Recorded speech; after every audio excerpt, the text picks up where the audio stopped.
So welcome everybody to the mid-year meeting of Calthy. We've got a couple of new faces in the room and online since we met this morning for the Fellows panel, which was fantastic. I'm Erica Wilson, Chair of Calthy. For those of you that don't know me, based here at Southern Cross University, but not here, unfortunately, at the Lismore campus, which is, as you know, been in the news of late because of some pretty significant floods. So it's always great to come up to the Gold Coast, and it seems like life is normal up here and such a beautiful day. Sorry for those of you online, but it is a really stunning day here at the Gold Coast. And we can see the beach. I can see the water as I'm standing here, which is very nice. And people have been out on the patio, so hopefully you'll get a bit of time outside today. All right, so welcome to all online and face-to-face. Sorry, I'm just multitasking here. I just wanted to start with acknowledgement of country. As I said very briefly at the Fellows panel session this morning, we are on the lands of the Yugambeh people here at the Southern Gold Coast. And which also goes into northern New South Wales and inland a bit as well. So I want to acknowledge and pay respect to the Yugambeh people on whose land we work, meet and study. As always, we recognize the significant role of past and future and emerging elders and the really important and continuing and ongoing role that they play in the life of our communities here and our beautiful region. And as we like to say here at Southern Cross, we're mindful that within and without the buildings and the concrete and the steel and the airport, the land always was and always will be Indigenous land, Aboriginal land, and in this case, the land of the Yugambeh people. So, this is our agenda for the day. Hopefully you can see that all online and you can see that all here face to face. So I'd like to just run through the, no, before I do apologies and things like that, I just wanted to say we've got, at least on our registration, 34 people registered here face to face. And it's so good to see everybody. For many of us, the first time in close to 3 years, some of us 2.5 years. We've been seeing each other on Zoom, but it's just, yeah, I have to keep pinching myself that we're actually here in person. And this is the first face-to-face and hybrid, of course, but first face-to-face meeting of Calthy for an AGM or a mid-year meeting. I think since early 2020 might have been the last face-to-face AGM at Auckland. Yes, thank you, which seems like a lifetime ago. We've got close to 20 people online that had registered, so we might do the gallery view. Eric, are you there? We might just quickly show the people we've got online. If you turn your videos on, everybody, just for a moment and give us a wave. Everyone in the audience can see you here. Hello. Fantastic. All right, we've got 9 people there. And there's Naomi. Hello. Great. All right. Thanks, Eric. We'll go back to the slide. So apologies. Unfortunately, a few people couldn't join us either face-to-face or online. So we've got apologies from Joanna Fountain in New Zealand, although I think she's over in Canada somewhere having a great time. Leo Jaco, Ulrika Cashel, Laurie Murphy, Brent Ritchie, Mariana Segala. But as we know, Mariana has moved to Greece now, so the times never work out for her, poor thing. But we do have a journal report here today that I think, Paul, you're presenting, if I'm not mistaken. Yes. And also a late apology from Jess Sang-Yong Ji, who was intending to be here, but unfortunately can't make it today. Penny, I think that's it for apologies. Yep. All right, so we do have some, oh, do I need to do housekeeping again? I think everyone was here pretty much. You all know where things are and the bathrooms and the exits. And all right, so I'll skip that. We do have some minutes from the previous mid-year meeting, which was at the AGM in February, which was online following the Griffith Gold Coast conference, I believe. So you've got those minutes there.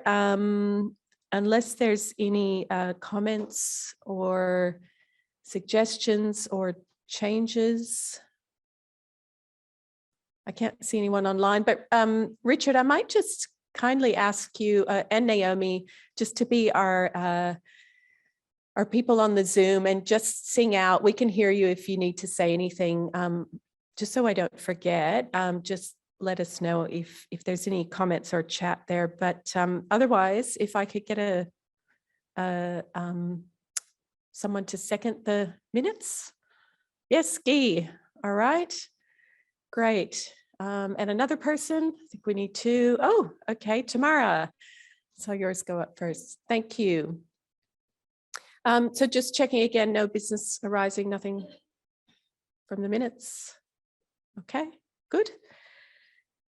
So we are up to the chair's report. And Penny, just let me know if I'm completely going off track here, but good. Okay. Chair's report. So I've got three things there that I am due to speak about.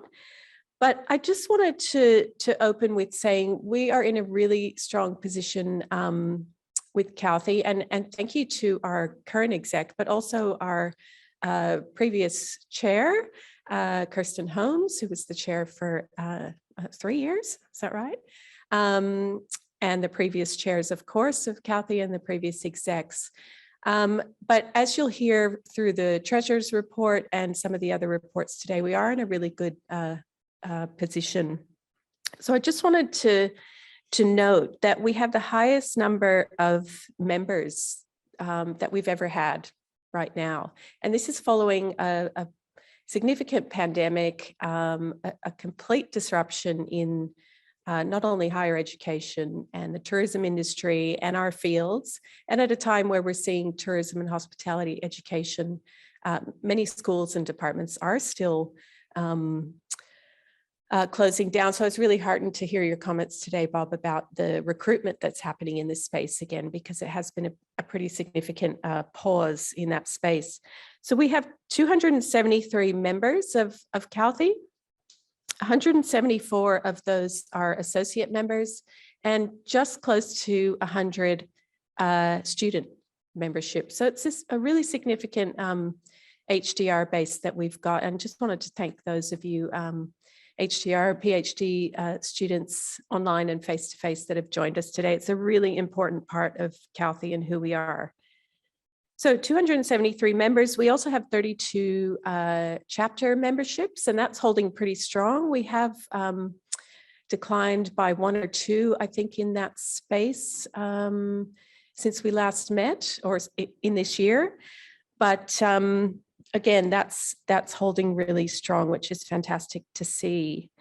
We are in a good financial position, even though our income is down a little bit at this half point in the year, but Paul will talk us through that in a moment. And I just wanted to read out a quote. I haven't got it on the slides, but I was looking through the strategy feedback. We did and many of you here were involved in that and led the work on that.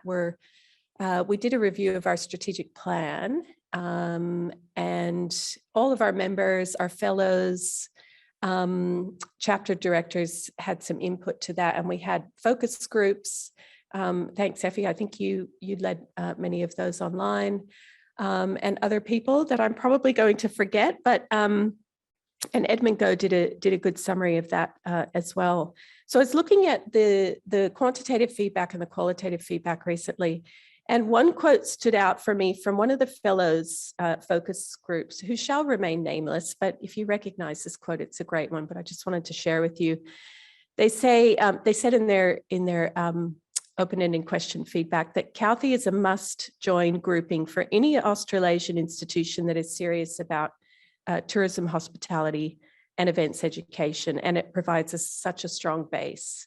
So I thought that was a fantastic comment and wanted to read it out to you. And I think it's reflective of our membership base that we have right now. So speaking of our strategic plan, just letting you know that following this meeting, the core exec, the office bearer positions, and the extended co-opted exec are having a meeting at 2 o'clock today here in this room after this session finishes. And we're going to take on board that feedback that you all gave and all of the membership gave on the strategic plan, because our strategic plan has actually technically finished. The 5-year plan finished 2021. So we're really overdue to revise, rewrite, and put out our new strategic plan for Calthy. We've got all of the feedback, and we're going to be discussing that today and setting forward a new 5-year strategy for Calthy, 2022 to 2027. So there's, look, generally the feedback has been really positive. There weren't many suggestions for changes to the mission, to the values. Everyone thought those were really strong and that we should continue with that, as well as our core pillars, which are leadership, engagement, and support. Pretty much everybody, both in the survey and the focus groups, thought we should keep running with those. But obviously there are some things, there are some new issues about, one of them being COVID, that we need to really address. And what does our future look like as an association? How do we keep building that strong membership base? How do we respond to the pandemic? How do we respond to the shifting nature of higher education? And keep building and advocating for tourism, hospitality, and events education.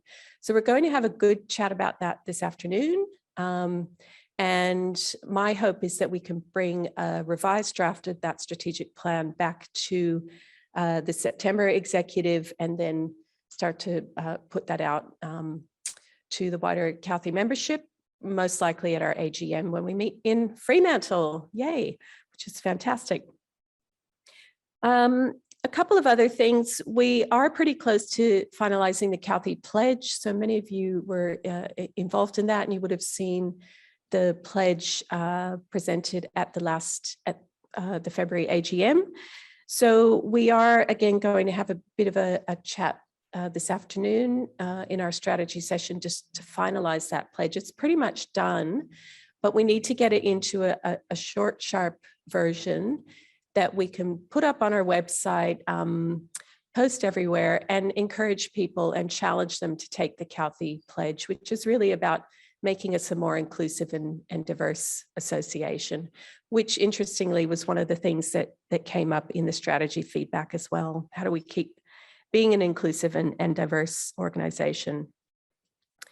So we're almost complete with that work. The Be Kind campaign, which was, through Kirsten's leadership, has been fantastic. Every time I open up the social media, it seems like there's a new quote from an academic, a student, and it's just, or a chapter director. It's just lovely to see that collegiality and that diversity of voices in terms of how Calthy has been kind, how other people have been kind in Calthy to them, and how that's benefited them. So I think we're close to 20 posts. And perhaps it's time that we think about, what Be Kind 2 looks like. Do we want to continue it? So I think that's something we should chat about at our exec meeting today as well. And sorry, Kirsten, I haven't even had a chance to talk to you, but I was really pleased to see those numbers of posts in social media, which is fantastic. So,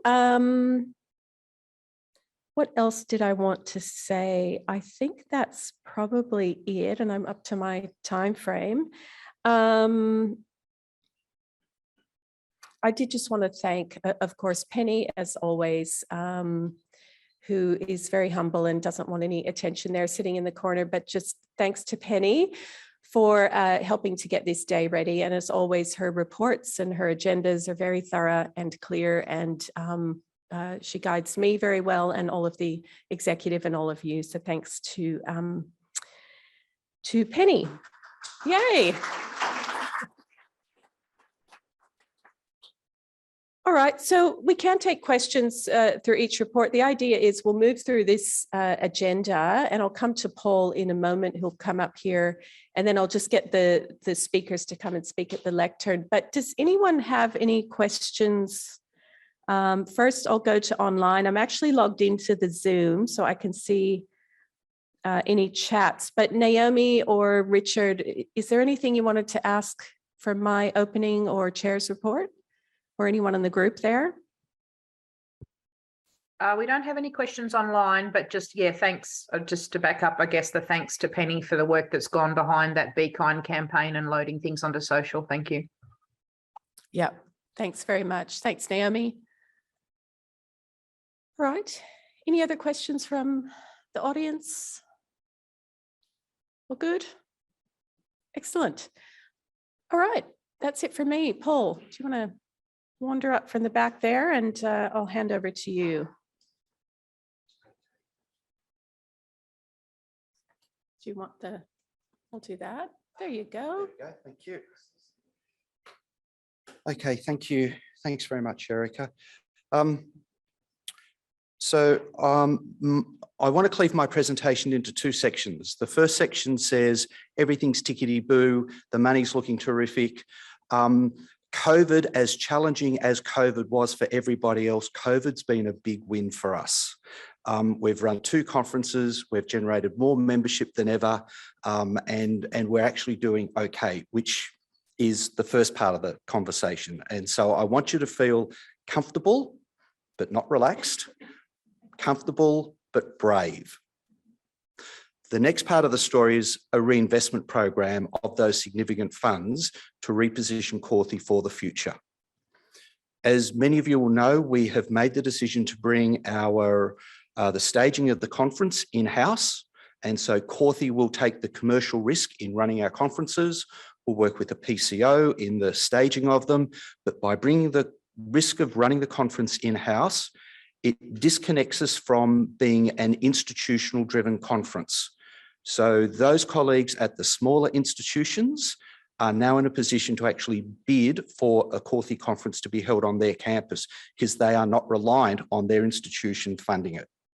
So that's a significant step forward, and it's taken us quite a few years to have that conversation and to be comfortable with the money and to sort of develop the bravery to make that plunge. Those of you who remember, 2021 conference online was fully funded by Cauthy. We did that ourselves, which is one of the reasons why the money is as good as it is. So that begs that requires now 2 things. The first one is an investment in our infrastructure, our digital infrastructure, so that we can stage the conferences. And the second thing is to make sure that we come back to a face-to-face conference with a bang. And so we're off to Fremantle, and we've got to make sure that Fremantle is a cracking conference and that we invest in it and make sure that it works for us. So at the moment, our original thinking would be we probably have about $110,000 in the kitty, which is a nice sort of number. It's been bouncing around that for a couple of years now. The investment in our digital platform is going to be somewhere between $10,000 and $15,000. And our investment in making the Fremantle conference a successful conference could be anywhere between $10,000 to $15,000 or thereabouts. And I want you to remember that whilst we're making that decision, 12 months ago, we made the decision to punt $30,000 to support the staging of the conference with Griffith. So we have actually been brave in the past about underwriting commitments. So the aim of the exercise is we'll make that investment in the digital infrastructure. We will invest in the Fremantle conference to make it an absolute wow, to get us back into the habit of a face-to-face conference. That'll probably take our balance from about 110,000 to somewhere between 85 and 90, which is more than double what it was when I first took on the role as treasurer back in 2008, but that's really ancient history. So that's where we're at with the financial arrangements at the moment. We're under control. We're working really tightly. Oh, sorry, another thing about the digital infrastructure, which is a really important point. Erica made the comment about an increasing number of PhD scholars, which is fantastic. That's really exciting stuff. But PhD scholars pay a half membership rate, $55 a head. And there's nothing wrong with that. But we have to run our organisation in a manner that that's not costing us money. We can't be spending $60 a head on our PhD scholars in managing that. So this whole digital infrastructure is all about making us even more efficient in our operations. Penny is incredibly efficient, but she can only work 24 hours a day, 7 days a week. And as we bring all these things on board, there is more work to be done. And so we're digitising all of that. So that's where we're at the moment. We continue to monitor the finances, but our expectation is that we'll finish this year on about $100,000 by the end of the conference, and hitting the middle of next year, that'll drop down to about the 90,000.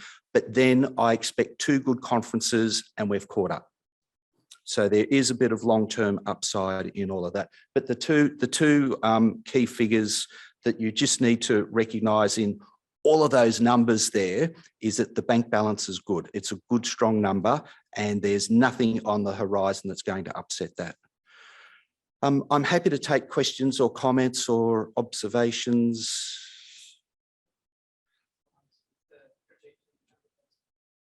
Wrong computer. Let me.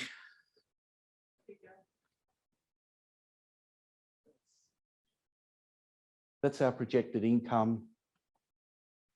And if you can just, it's just falling off the bottom there, but there's that $100,000, $101,000 that I spoke about just a couple of moments ago. We're currently at about 110 and a bit. That'll drift back to about 100,000. Recognising that we have 3 big income streams. The journal, which is doing incredibly well, and I'll talk more about that shortly when I speak on behalf of Mariana.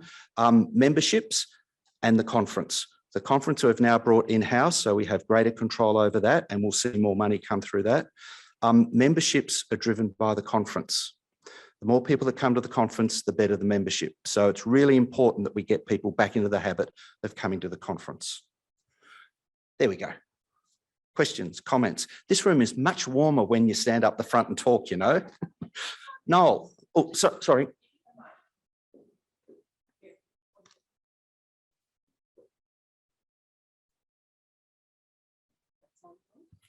Thank you.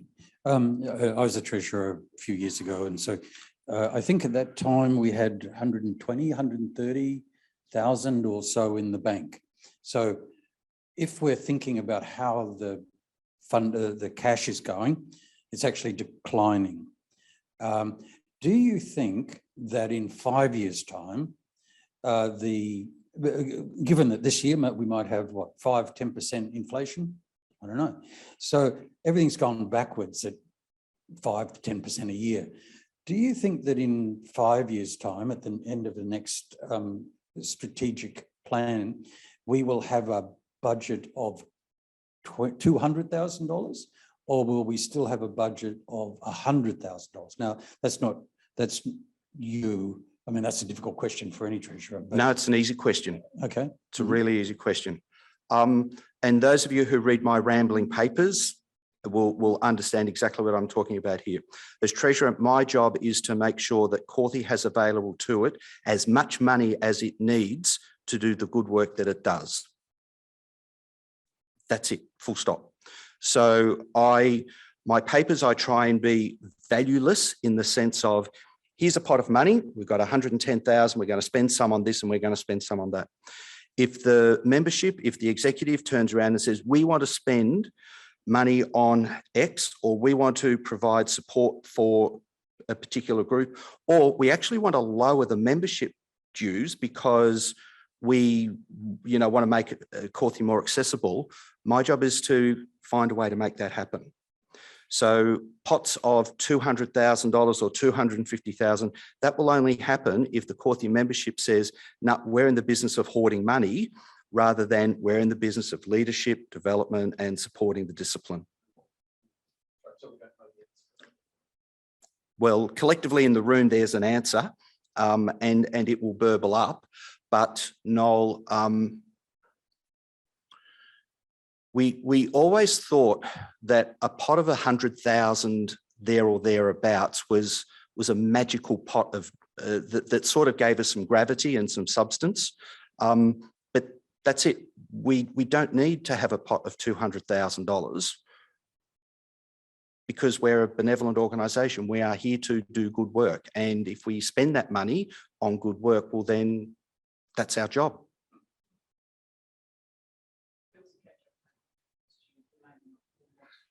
Yes. So, yeah. So just for anybody that picked up on that 130 back to, we peaked at 128,500 and something odd dollars. Because of the way we were running Cauthy at the time, and you know, these are the funny things that come back and bite you. We actually hadn't paid Penny's superannuation for the entirety of Penny's 13-year employment with us. And so we had to back pay 13 years worth of superannuation. It was a bit of a hit, but we did that and we're back on track. Superannuation payments are now made quarterly. Is that a question or a, oh, sorry, okay. Online people, are they? Yeah, I was just going to check on. Oh, how do we? We'll have a look. I'm just, Richard, sorry to keep asking you this, but if you could be our, oh, he's not there? No, he's there. Nothing? Oh, there's nothing. Thanks, Penny. All right, she's on to it. All right. I'll get out of the way. Let you get on with it. Just let's check. No, thanks, Paul. Any one last question or comment from the face-to-face audience before Paul sits down? And on his way, he'll thank Penny again for her incredible hard work in keeping track of all the numbers and keeping me on track. Okay, thank you. Thanks, Paul.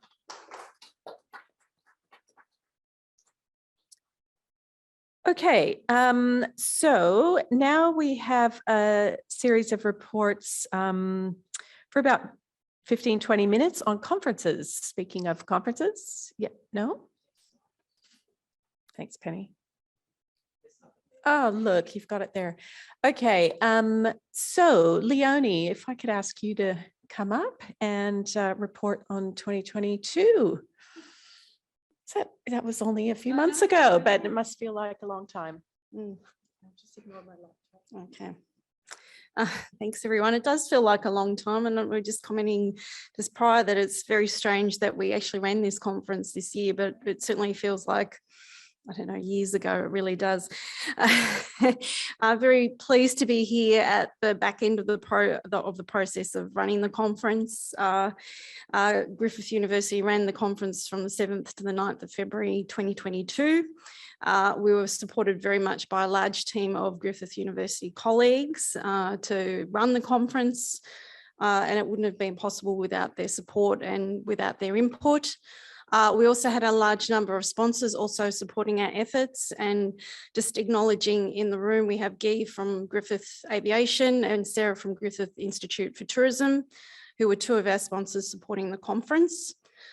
So of course we ran online, as you all know. We did plan to do a hybrid delivery, but Omicron reared its ugly head in January, and we made the decision ahead of health directives to go to an online conference. And I think really that decision making was borne out by what happened in the subsequent months.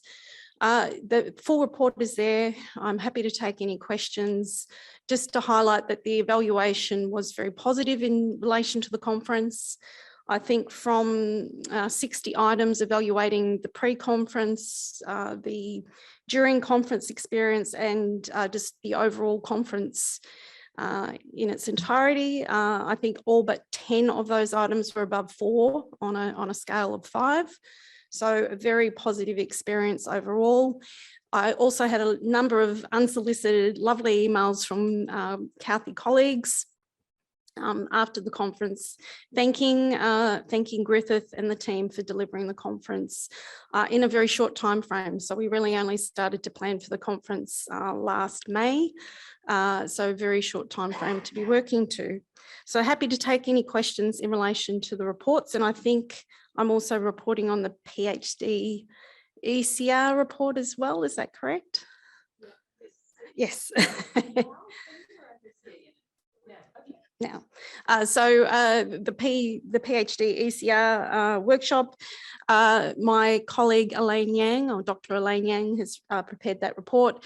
That was also quite successful. I think we had approximately about 75 participants, in the majority PhD students and approximately 15 or so ECRs. As always, the most popular session as part of that program was the small group mentoring sessions. Once again, that's consistently rated as being the most positive part of that particular workshop. So overall, just to give you a sense, the conference did make a very modest profit. We are returning approximately $9,000 of funds to CALFI. That covers secretariat support, the naming fee, and also one other thing, membership monies, which is CALFI's monies, which we collect as the conference organiser on behalf of CALFI. So happy to take any questions.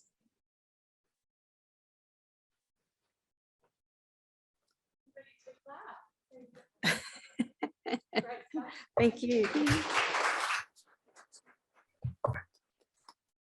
It was a really good conference. Thanks, Leonie and team. Okay, so Kirsten, Fremantle.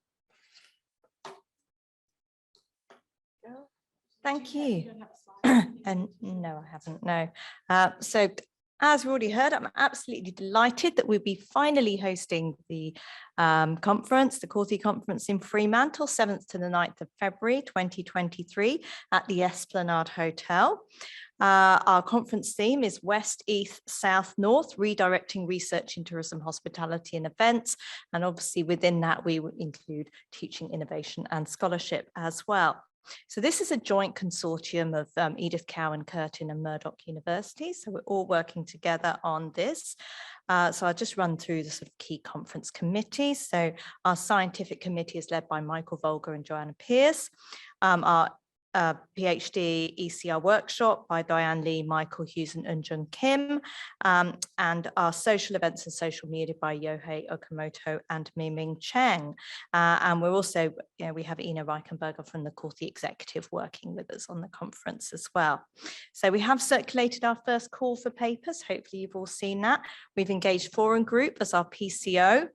We have our venues confirmed. We have had them confirmed since late 2019, so they are still confirmed. So we'll be having the conference at the Esplanade, and we'll be having a wonderful dinner at Fremantle Sailing Club, where you can watch the sunset over the ocean. So we settle down to a drink. So our website will be up and running by the end of August and early September. This will be similar to the model from Griffith earlier this year. It will be a 3-day conference. So the first half of the first day, it will be the Tuesday, the 7th, will be the PhD ECR workshop, and we will be having that at Murdoch at their brand new distributed learning and teaching spaces that we'll be using. Those of you from Perth, which is me, so I don't need to tell anyone else, but it's just a short bus ride from Fremantle. In fact, I live between Murdoch and Murdoch's on the way from my house to Fremantle, so it's all quite convenient. We will have our welcome. The conference will begin after the lunch on the Tuesday. We will have our welcome reception around the pool in the evening with barbecue, because it's not a WA visit if you're not having a barbecue around the pool. And then on the what we have planned on the Thursday morning is an industry half day. So we've already started talking to our colleagues about a panel, keynotes, and about scheduling the papers that are submitted that are going to be of most interest to industry, all on that half day, so we can have a lot more collaborations there. So We're already seeing enormous, there are actually going to be quite a few conferences over the next few months in WA, and we're seeing enormous interest. So ANZMAC, those of you in the marketing space, is going to be at UWA in Perth in November, and they've had over 400 submissions. So we're really excited about having this. So we can't wait to see you, and I can't wait to see you in the secret cocktail bar in Fremantle, if you can find it. So we will see you there.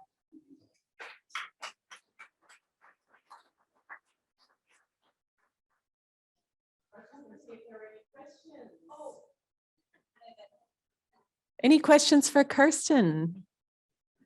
Yes, Judith, and then I'll come to our online colleagues. Kirsten, will Michael be jumping in the pool after a laptop?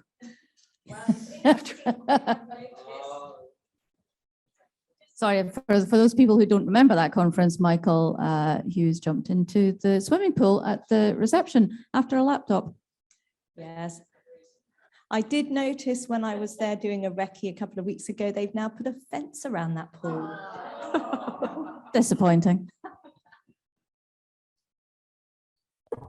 I can see some smiles online here. Great. Any other questions online? Are we good? Yeah, I've got a question. Yes, David, hello. Hello, how are you? My question, Kirsten, is there a contingency for there to be a hybrid conference should that be necessary? And I guess having heard what happened with Griffith University earlier this year, I mean, hopefully it will be face to face, but I'm just wondering if that contingency has been taken into account. Yeah. Yeah, we're actually planning this as a face-to-face conference. We're not planning a hybrid conference. Those of you involved will know that there's enormous costs and extra work involved. We're still having some discussions with the venue and with the court executive about recording some of the sessions. But actually, no, we are just planning this as a face-to-face conference. Okay, thanks. Thanks, Kirsten. Yeah, and that's something we'll talk about with exec as well.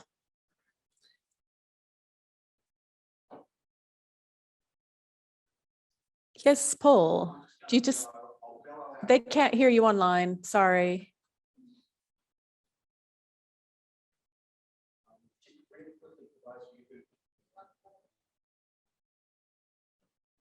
There, is that better? There we go. For Hybrid. those of you who are curious about hybrid is horrendously expensive. Today's meeting, I want you to just look around the room and look at the technology and look at the technical support. Fabulous technical support, couldn't do it without it. You run a conference like that, you need an army of these people. Not cheap.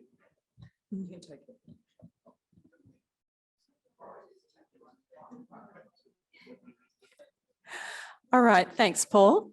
It isn't cheap, but as you were saying before, alluding to, if as an executive and as a conference team, we decide for our membership that we do want to beam a couple of the sessions, I think, you know, in consult with you, Kirsten, and the team, that's certainly something we can consider. But David, yeah, it's very much planned as a return to a face-to-face conference in Fremantle.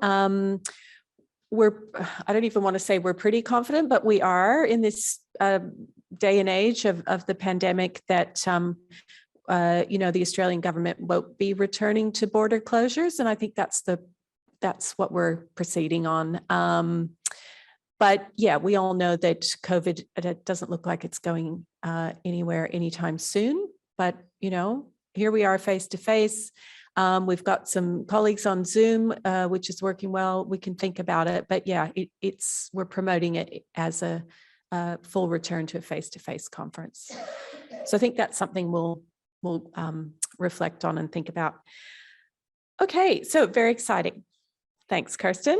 And I know most people I talk to or see on social media are really keen to come. We know for our New Zealand colleagues, it's still tricky. I know Candice was saying yesterday, AUT still has a travel ban, which I just find, quite incredible, really. But look, things can happen between now and the end of this year and early next year. But we hope that we can. People are going to New Zealand right now and back and forth. So we just really hope that our member institutions and our universities continue to support and ease some of those restrictions so that we can have as many colleagues as possible joining us in Fremantle and from overseas. Because I think I think the interest is out there. And as you said, Kirsten, ANZMAC and a number of other events, people are wanting to travel. And I think Fremantle and WA will be a real pull for Calthy. So I'm hopeful we're going to get high numbers of delegate attendees. Okay, so future conferences, which is with me, just to say you will have seen a... Oh, I do? Oh, thanks. Oh, thanks, Penny. I did. All right. I don't know where that one went in the memory bank. But yes, you would have seen this information go out on the e-news and among the membership, that we are thinking pretty carefully about who wants to host Calthy post Fremantle, so 2024 and 2025.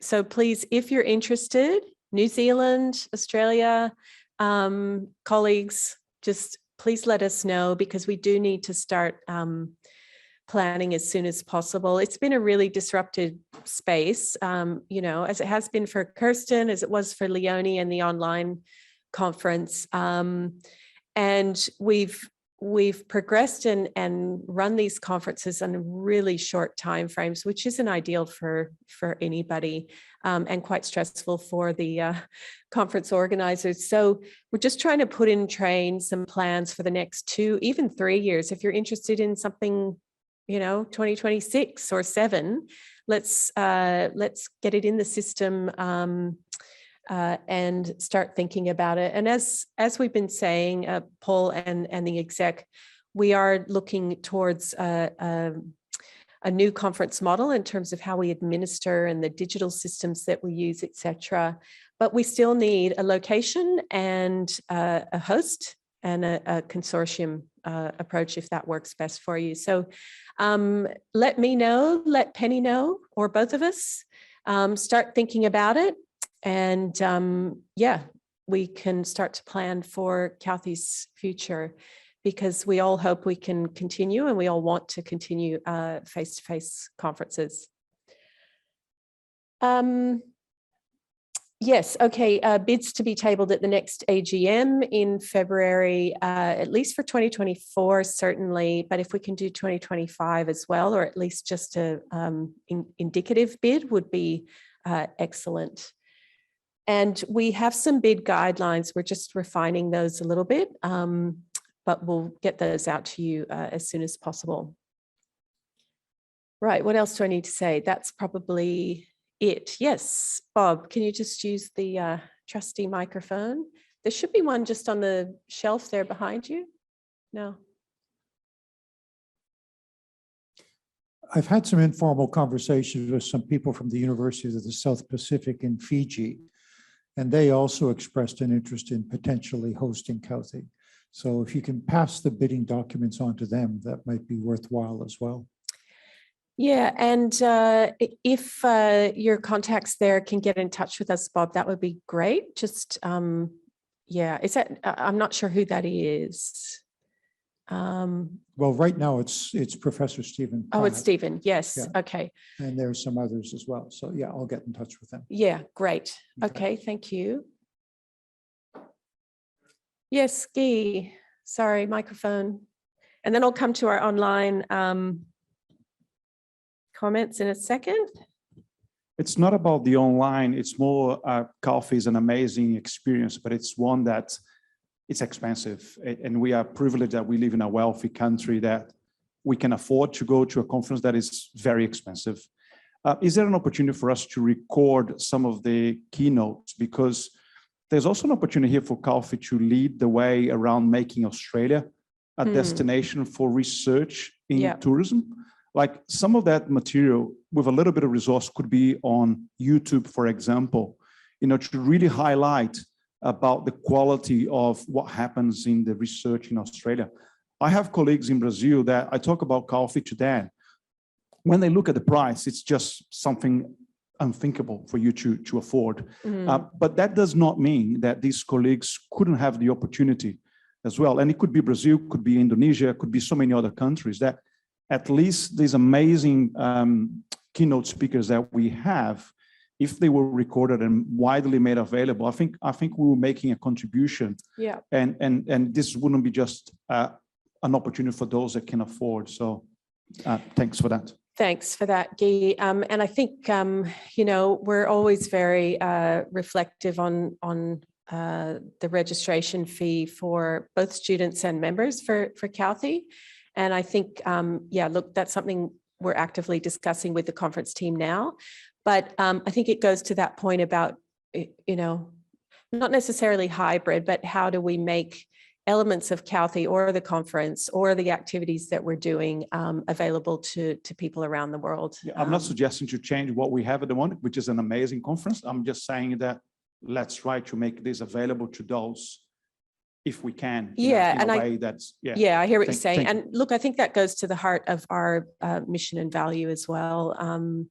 And I think, what we've experienced over the last couple of years has shown that we can do that and make information more democratized and available for people around the world. So I think that is something we need to consider.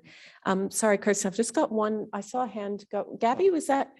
No, sorry, Aaron, and then Kirsten, and then I'll go Aaron and then online and then Kirsten, if that's all right. Oh, Kirsten wants to respond to Guy, so let's do that first and then Aaron. Can you, here. The YouTube channel. Thank you for the reminder. Go ahead. Is that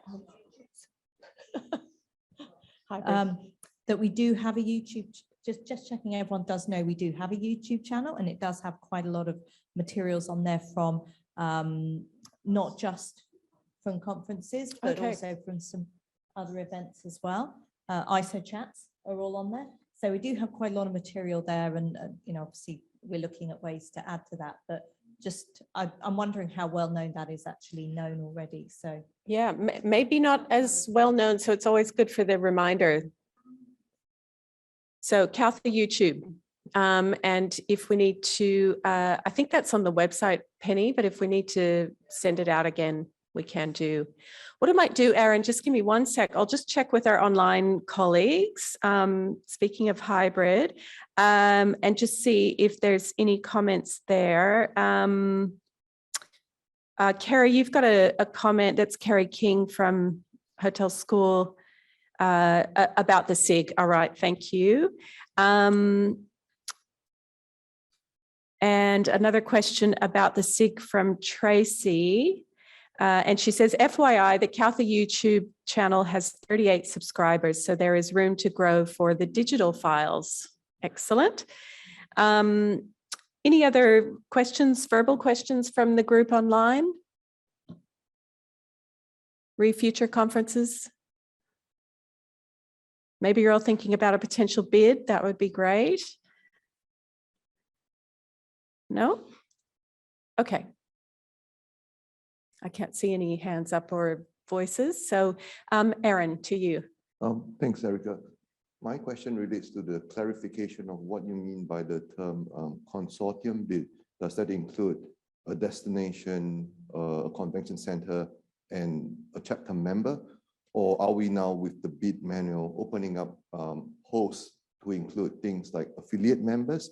Or for instance, those of us in the room who have a campus anywhere else in Australasia, for example? So by consortium, I was sort of referring to the model that Kirsten and the team are using, which they've got 3 Western Australian universities working together. and sort of co-hosting. But look, this is something we're talking about as part of our new conference model, is that sort of structure. Obviously, CALTHE is the association that overarchingly is responsible for and has oversight for the conferences. But yeah, look, we're open to ideas you might have about a single university or institution or higher ed provider, or if you want to think about joining up with another institution, that's fine. So happy to have a chat, Erin. Bless you. All right. Sorry, was there one more question? Yes. And then we'll wrap up because I'm probably going way over my time slot. And we still have a few reports. Elspeth. I was just reflecting on when you put out the call for the bid for the next 2 years, and I was thinking about the development of the bringing it in-house. And I was thinking once people know about that, that'll probably might make a difference in whether they're interested in doing the bid. So I'm just interested in, once you've made that decision, making it known to all these potential people. So I don't think you mentioned it in the email that you sent out. I don't think it was mentioned there. No, it wasn't, because we're still sort of finalizing that, right. But we still need very much a conference owner, a host, a place, and an institution or group of academics that are kind of behind that and can be the people on the ground, if you will. So none of that changes. It's just the financial, losses or benefits are sort of shared by CALTHE. And in the documentation that you circulate to people who are interested, do you demonstrate? Are you able to reveal how much people have, generated over the years, so people can see, or is there a way so people can see how it's going to work? I mean, I'm sure you got that in the document. Yeah, it has to be in the document. So I think that's the thing, that people need real clarity on, what the model looks like, what the roles are, what the host's role is, where it's going to be held. All of that is detailed, and it's pretty close to being finalized. But yeah, we have to discuss a few of these final components, really. Thanks. Good point, Elspeth. All right. So I'm not too over time, actually, just a little bit. So what we might do is just finish up on conferences, and we will go to Richard and Lee. So Lee, are you okay to come and talk up here? And then we can have Richard online as well. You there, Richard? Yes, I am. Yep, that's all right. Great. Oh, good. We can see your face now. Lee, I'll hand over to you and Richard. Thank you.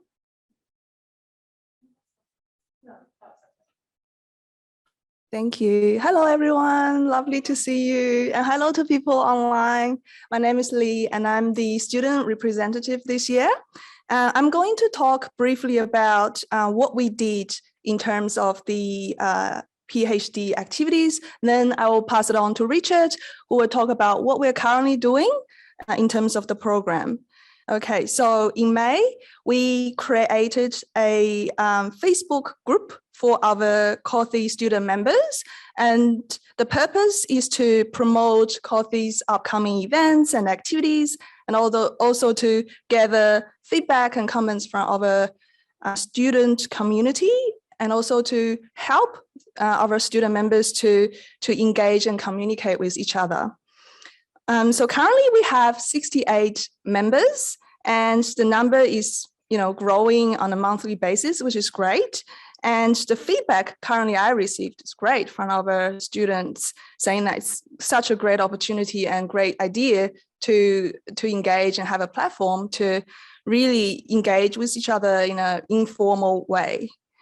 And at the beginning of this month, so 1st of July, we had a mid-year HDR conference hosted at Griffith University, Gold Coast campus. And despite the last-minute withdrawal from ANSOS, SMANS and CALTHE still managed to co-organize a very successful event. So we had roughly 30 student attendees, and 17 presentations were given. And it was a great turnout and lovely to see so many student members face to face. Now, currently, Richard and I working on the mentoring program. So it's time to wrap up the first round of mentoring program initiated last year and to plan what's coming next. So we designed and undertook an end of program survey that was finished this Wednesday. Thank you to those mentors and mentees who have helped us complete the survey. So Rich is going to share some preliminary insights about the survey results. Over to you, Richard. Thanks so much, Lee, and kia ora tātou. My name is Richard, and this year I've taken the role of PhD and HDR liaison for COTHI, taken over Ina's role, who's now vice chair. And as Lee mentioned, one of our ongoing programs, which is closing soon, is the COTHI mentoring program. Some of you who are there or here online and also there in person are participants of this program. Most of you, I believe, are And the COTHI mentoring program is designed for PhD and ECR scholars to connect with senior colleagues and to gain mentoring or guidance in terms of different parts of academic life, such as research, publication, career planning, etc. So in many ways, it's a recognition of Kirsten's point earlier that mentoring is important for PhDs and also for those post-PhDs. So we did a survey, but by the way, currently there are 17 mentoring teams in this program led by 17 mentors. And overall, there are 33 mentees, combination of PhDs and ECR. So we run a survey that ended last week, or no, this Wednesday, this week. And we received 30 valid responses. And so far, the quantitative results are favorable. Majority of the participants see that the mentoring program is very useful and extremely useful. So we will run some more analysis of the insights that they shared so that we would know whether or where to bring this program after it ends this early August. So I think that's for me, Erica. Thanks. Sorry, I was busy taking notes about the members and mentors and mentees. So that's fantastic. So thanks to Richard and Lee. So just a reminder, the survey's closed already. You got 30 responses. Is that what you were saying? Yes, 30? that's right. Yeah. And the plan is you're going to bring the a synopsis of those findings back to exec? Yes, so we will write the report and we will feed back to the exec in the September exec meeting. Okay, fantastic. Thank you. Thanks, I was one of the mentors in this round of the program, and I know many of you were involved either as mentees or as mentors. It was, yeah, it was a really, I just really enjoyed it. So we are thinking about, based on the findings of this survey, do we extend another round of this? What do people think? Is that something that COTHI wants to continue based on its initial successes? So great, thank you. So I've just got a question from Betty here. Who needs a microphone? No? Oh, Elspeth. So you spoke in the past tense, so I'm just wondering, was there a beginning and end time frame to that mentorship program, and is that how it will be run in the future? Because some of us didn't get involved because of commitment at the time, but like you said, we might be interested in the future. Well, that's what we're thinking about. Do we sort of revamp the program again with existing mentors and mentees or new ones? But yeah, I think it was, we got some great guidelines through Ina, I believe, and the team that worked on that.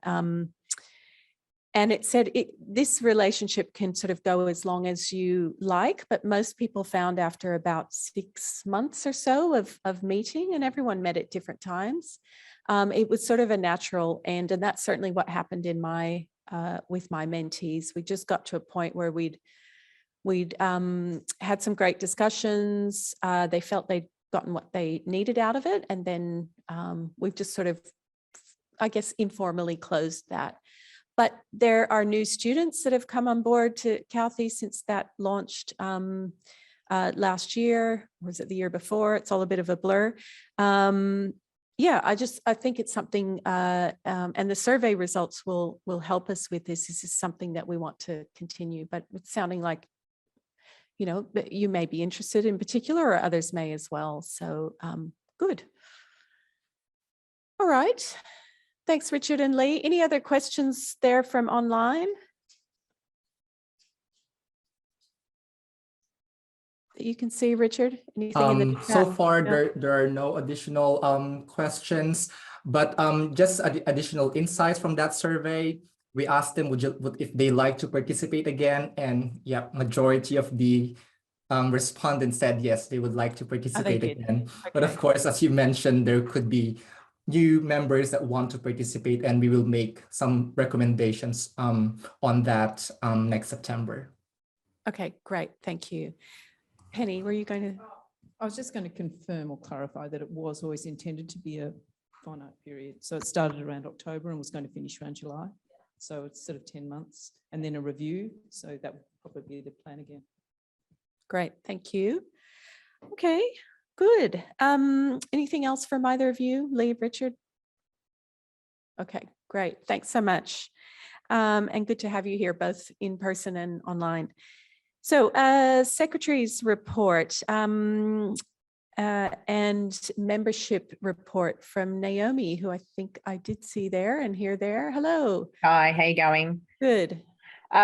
Joining you from Ngunnawal country in sunny Canberra, and thank you very much to everyone for the previous presentations. I don't have a lot to add. I think probably it's easier if Penny runs through the membership reports that are on the next two slides coming up, especially given that Penny's done all the hard work behind that as well.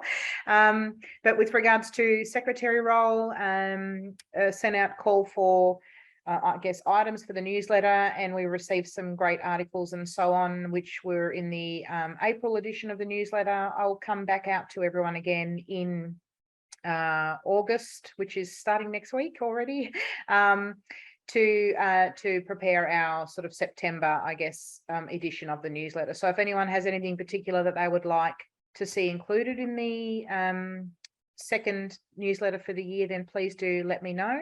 But otherwise, expect to hear from me to get some updates and so on. We tend to stick to a fairly standard format, I guess, for the newsletter. So if there's anything different that we haven't been including that you're keen to see included, please do let me know.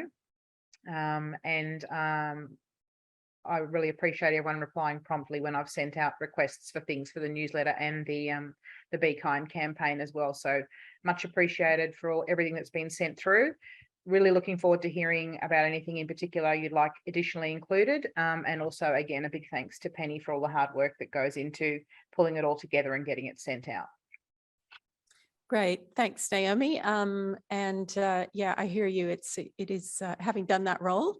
It may only be twice a year, but there's a lot of work that goes on behind it. So thanks to you and Penny.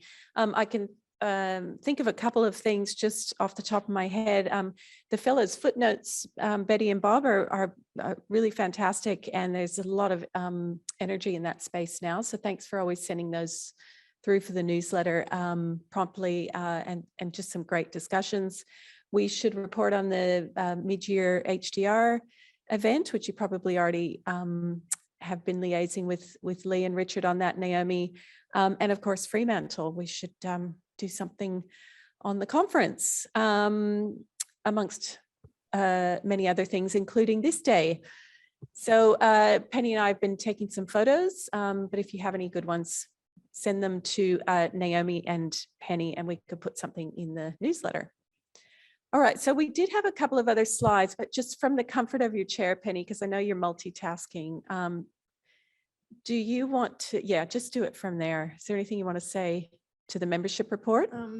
Yes, am I on? Oh, yes, Yes. you have summarised it. So there are the numbers there. You can see the picture over all the years that I've been around since 2009. So 273 associate and student members. Of them, about 30-something% are students. I haven't got the numbers. So Yeah, about just 36% under, of the total individual membership are student members. So that's individual. I haven't got slides for the chapters. It hasn't changed much, 32 down from 33 last year. And affiliate members have remained stable at 6. And just the next slide is the social media channels, which just continue to grow. Facebook being the largest. Yep. LinkedIn, Twitter, Flickr, Instagram, and I could start adding YouTube, but it's a bit sad at the moment. 38 followers. Oh, We've we got might 2 have another more. 38 after today. Wouldn't really call it social media either, but I suppose it is. Yep, I think that's all I really had to say. There is a report on the website with all the numbers for international members and that kind of thing. Thanks, Penny. Excellent. All right. Any questions for Naomi or Penny? Yes, Kirsten, microphone.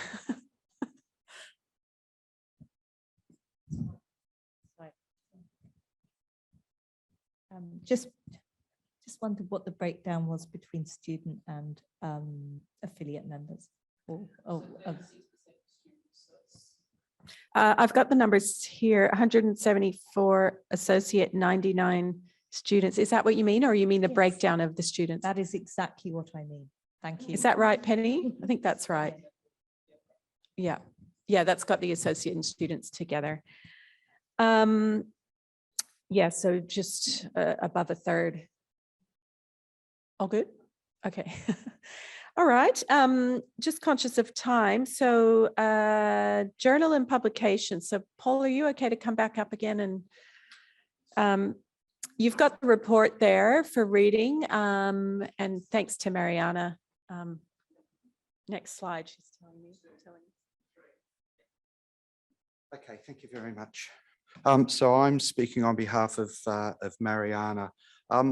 It's been a fairly big year. The journal has achieved some really significant outcomes. As you can see here, we've increased the SSCI impact factor from 5.959 through to 7.629. That has seen us go from the 17th to the 12th, from ranked 17th to ranked 12th in the TH&E space. And in the management space, we've gone from ranking 60 to ranking 45. And I appreciate the very first session this morning spoke about publications and metrics and all of that, but this is our journal, so that's its core business. As you can see, we've got new associate editors. There's increasing traffic. Mariana is incredibly busy in Europe, attending various conferences and running hackathons and seminars and workshop programs and all of that. So that's really fantastic. So it's been an incredibly busy year, but also we're starting to see some really significant fruits from the journal. Putting my treasurer's hat back on, I just want to reinforce the point.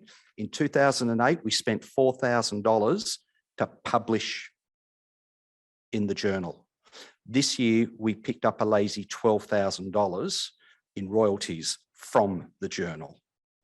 So this is a very significant asset of the organisation. And just to sort of lock all that in, we currently have a case of plagiarism that's being investigated. That continues. We're now lawyers at 20 paces. That is Elsevier's lawyers at 20 paces. Obviously, I can't give you any more detail than that, but that is a case that is currently underway. And when it's resolved, hopefully soon, I'll report back on the sort of key points of that. I'm happy to take any questions or comments or observations about the journal's direction, the great success we're seeing with the journal. I'll get out of the way then. Thank you, Mariana.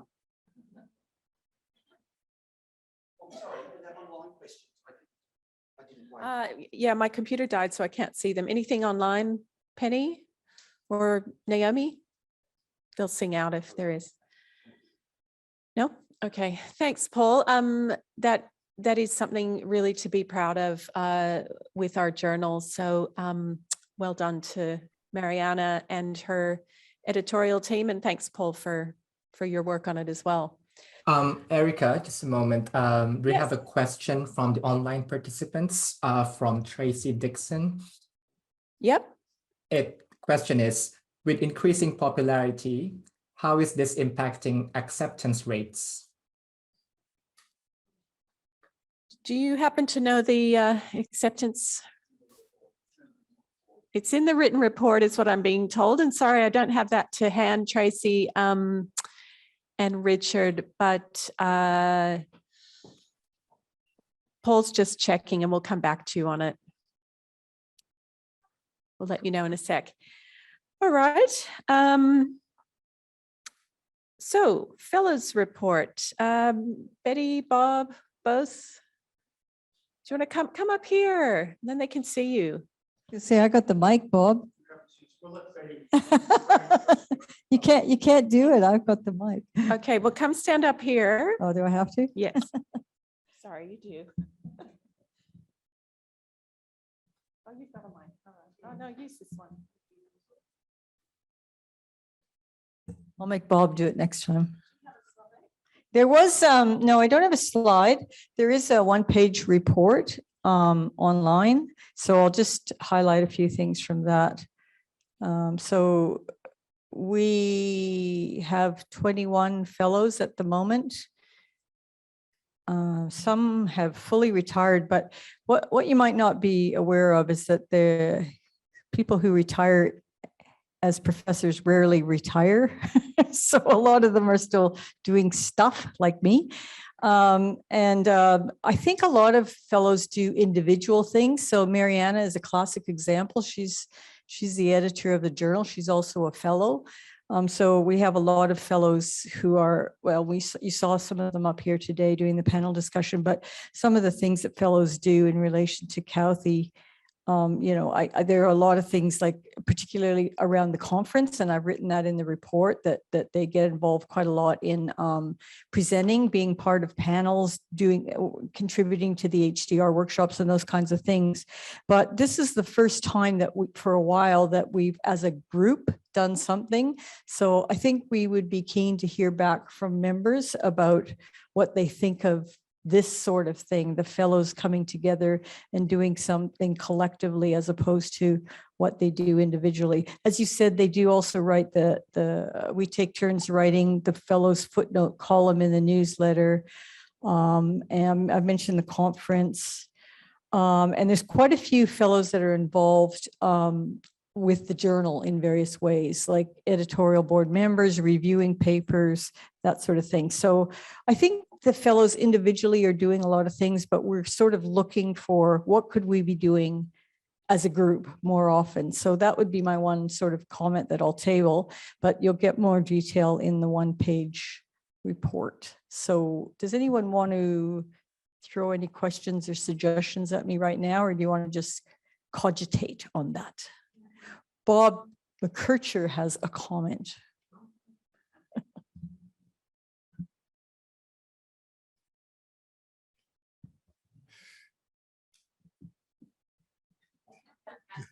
Just a comment that's relevant to early and mid career scholars, in that we're having a rethink of the Kauthi Fellows Award. And the current thinking is we're going to split it so that early career scholars are eligible for one set of awards, and that mid-career scholars are eligible for a second set of awards, in recognition that the mid-career scholars often are more advanced in their careers than the early career scholars, and therefore tend to have a bit of an advantage when the awards are given out. So we can then recognize the early career scholars more. Thank you. Yeah, I'm sorry, I forgot to mention that committee. I forgot to mention that committee. Thanks, Bob. And the other thing that committee, I think, is thinking about, I'm pretty sure, is that we want to be more upfront about the need to be involved in Kauthi and contributing to Kauthi to get one of those awards. So it is a Southey Fellows Award. So we just realized that that needs to be more articulated in the criteria. Is that right? Yeah. Good, thank you.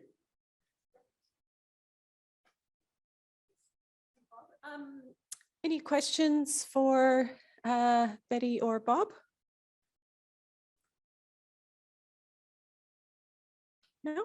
Oh, Tamara, yes. Microphone.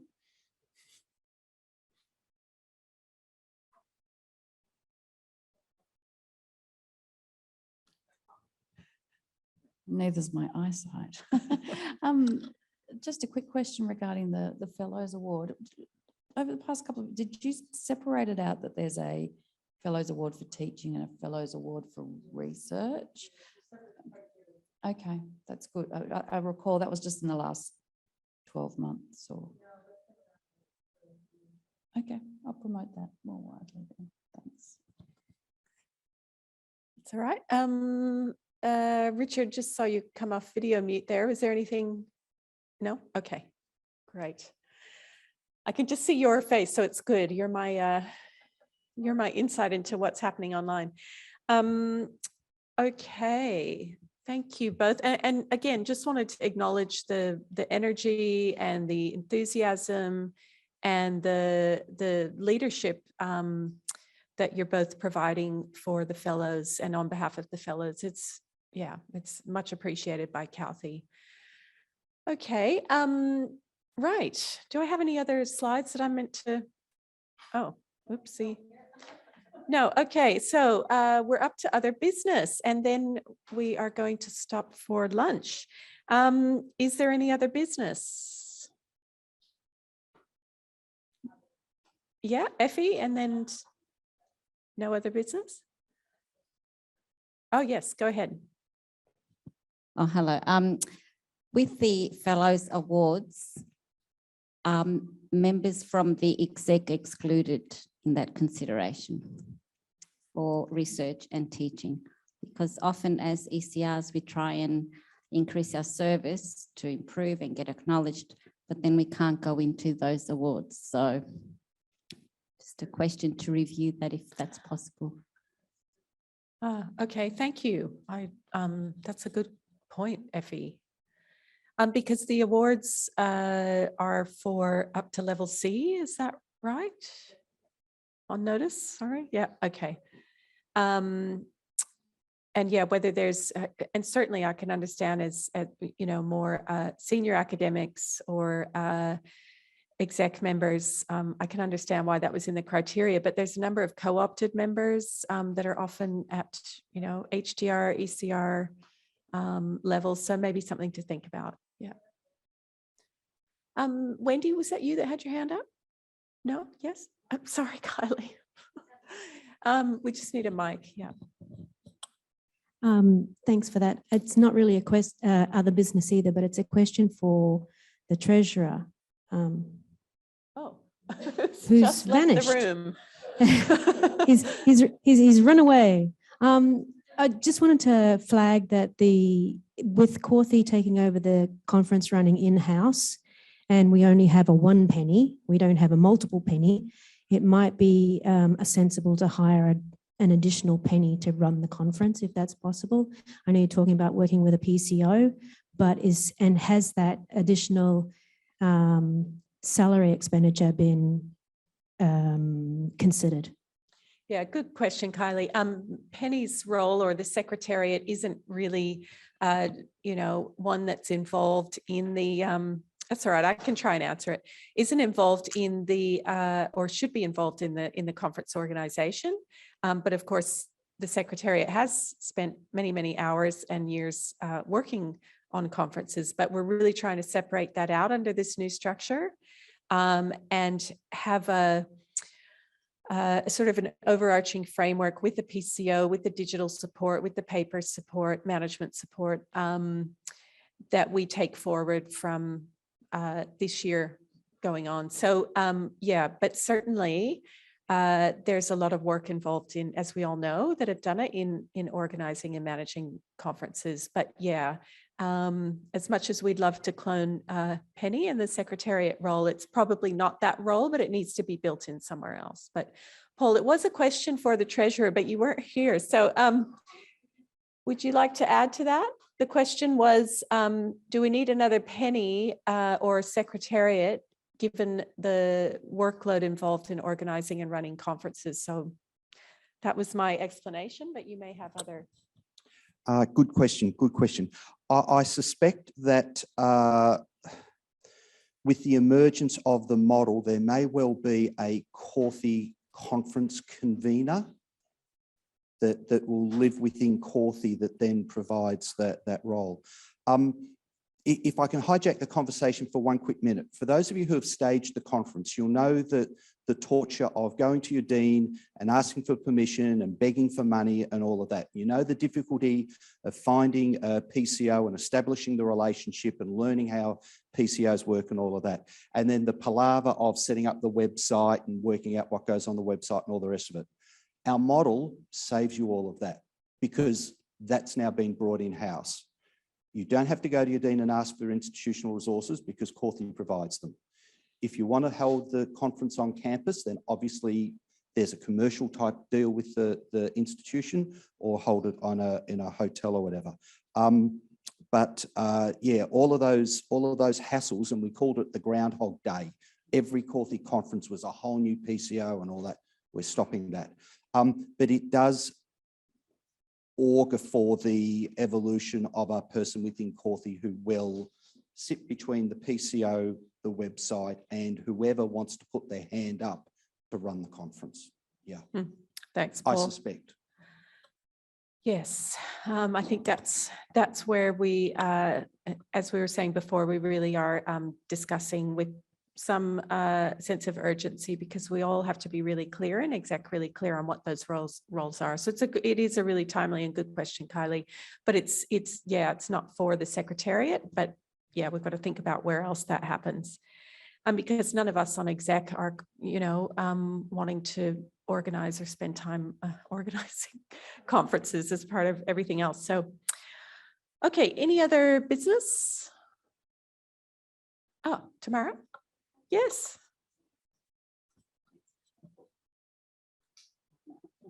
I won't talk about my experience as a former conference organizer. I just wanted, on behalf of Anne and myself, to thank Cauthy for the support that we got for the ISO Chats initiative. So for those of you who, many people in this room were actually involved as speakers, I'd like to thank Cauthy for their support and endorsement of ISO Chats, which was a platform for the sharing of academic knowledge in times of isolation. And we ended up hosting, I believe, 38 ISO Chats over the period of 2020 and 2021. And members of Cauthy came on board to assist us throughout the second time. So I'd like to acknowledge Effie in her support, and also Oscar Pinto-Vorbayas from UTAS. The reason I mention this beyond thanking people is that ISO Chat still remains, I guess, as a platform through which we can deliver and develop some online content and address some of the things that Guy raised about having a sort of presence. And obviously all the ISO Chats are on YouTube, so please sign up to the YouTube and follow, because there are some fantastic talks from a large diversity of our colleagues across Australia and internationally on a large variety of topics. So that's one thing I wanted to say, but also the opportunity that ISO Chats can provide into the future. I just said to Anne, we could do a series of Snapchats, and then I realized that there's probably some copyright on that title, but in Snapchats, clever, hey. One of the things I use in my classroom is, a couple of years ago, the International Academy for the Study of Tourism, did a series of interviews with some leading professors in tourism, and I used the one of Bob's in my cultural tourism course, and I know there was a number of professors talking about their areas of research, and I think this is something we could do as a series of Snapchats or ISO snaps with some of our Cauthy fellows that we could put onto YouTube, and just have those really brief snippets of information that can be used in the classroom, because I think that's one of the benefits of some of these ISO chats, that they can be used in the classroom. So I just wanted to, Thank you. We're open to suggestions for how to move forward with that particular initiative, because it was well supported. Good, thanks, Tamara. And it is an important part of Calthy. And it sounds like it's going to continue in some shape or form. So I think that's something we can consider through exec as well, if you want to put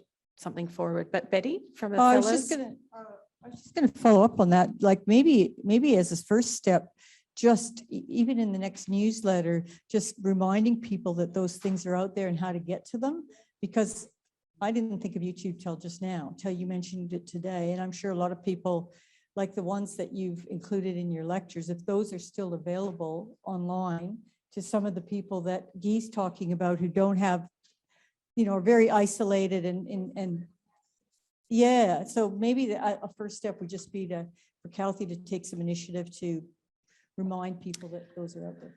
Great, thank you. We will do. And I know there were a number of video interviews done. Effie, I think you were leading much of that, of how to boost membership. So Calthy members, Calthy leaders, exec members talking about what they did. So there's so many avenues for this. I'm just conscious of time. And so are you leaving us, Judith? Goodbye. Okay, bye. Lunch has arrived. I know there's lots we could keep discussing, but I might just draw it to a close there, unless I've missed anything urgent online, Richard. No? Okay, great. Thank you so much, everyone. I thought that was a really good discussion. What do I need to say now? Okay. There is, for those of you here face-to-face, there is lunch and a 30th birthday cake. And I so wish we could somehow share that with you online, but you might want to get a cup of tea or a cup of coffee and try and virtually join us. But those of you on exec, so exec and co-opted members will kick off again from here at 2:00 following the lunch. And those of you online that are part of that, just come back into this Zoom as well, I think is the plan.